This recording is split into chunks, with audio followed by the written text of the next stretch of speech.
Howdy, Jacob here. Today we're looking at HB Fuller, 3.1 billion market cap, 4.9 billion enterprise value in the chemicals industry. They formulate, manufacture, and market adhesives, sealants, coatings, polymers, tapes, um, all the all that fun jazz. Headquartered in my hometown, St. Paul, Minnesota, in 1887. They've been around for quite some time here. Probably not going to be looking at some sexy growth. And to my surprise, over the last 10 years, actually pretty surprising. You're looking at 4 to 7% growth a year there. But that did come from really 4 years out of the last 10, very likely just some acquisitions. Let's look at that 17, 18, 21, 22. And we see 17 and then I guess 22 smaller acquisitions, but definitely 17, 18 came from this $1.7 billion acquisition. Did increase that free cash flow margin a little bit, which is good, but the amount they paid for it, maybe not. Outside that, I mean, probably not going to be getting much more than on the revenue growth side, inflation really at this point. You're going to get some from acquisition, but I do like to see operating margin growth, gross margin percent growth, and do pay a dividend. Pretty solid dividend, actually, 1.5. I think that's pretty much in line with the market. Let's see, 1.56. What's the S&P? So 1.56, and as well, let's just go SPY. I don't know why that didn't show up there. So HB Fuller 1.56 here, 1.19. Dang, it's that low. I guess S&P's higher than I thought. All right, so 1.56 above the market yield, and it's been growing. And in comparison to their earnings per share, well below 50%. So reasonable payout ratio at this point in time. As long as they keep increasing that bottom line, payout ratio under 50%, they can definitely leverage some opportunities for acquisitions, share repurchases that really get some fat return on investment.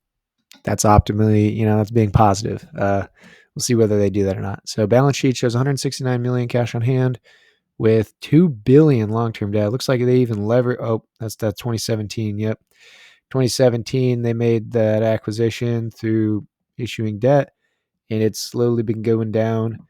But until 2021, looks like they made some smaller acquisitions that they've been funding with debt. Looks like it's been more than the free cash flow that they've accumulated.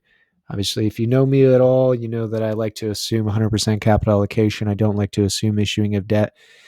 And so here I'm going to assume, well, let's look at that debt in relation to free cash flow. So we have about $2 billion in debt, and they make just about $200 billion or $200 million. So that's over 10 years of their free cash flow in debt.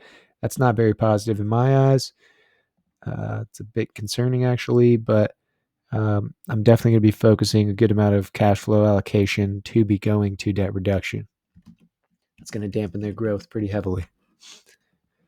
So for me, on the revenue growth side, you're probably not looking more than inflation. And again, maybe there's a little bit of money to acquisition, but not a lot. So let's do maybe 4%. For margins here, we do see that net margin is actually, it's kind of all over the place over here, but kind of dwindling around that 4.5% range. I kind of like that. Let's do 4.5%. Share change. I mean, do they even have the ability to buy back shares? What's 20 million to them, though? That's going to be about 0.5%. So I'm going to say that they don't buy back shares because they're spending a lot more of their money on debt reduction. They're still doing a little bit of capital allocation to acquisitions and a little bit to this dividend, but I'm just going to increase it by about 1% a year due to the fact that I want them to be focusing on debt reduction. So did not finish it. My bad. So terminal PE below average company in my eyes, smaller growth. Been around for quite some time though, somewhat consistent. So let's do maybe 15% return. Company's price needs to fall 64% before you get the return level here. So I do think, companies that don't grow a lot, you definitely need to get your growth elsewhere by buying it at a very cheap price. Today, in my eyes, it's not there. Either way, hope you enjoy this video and have a great day.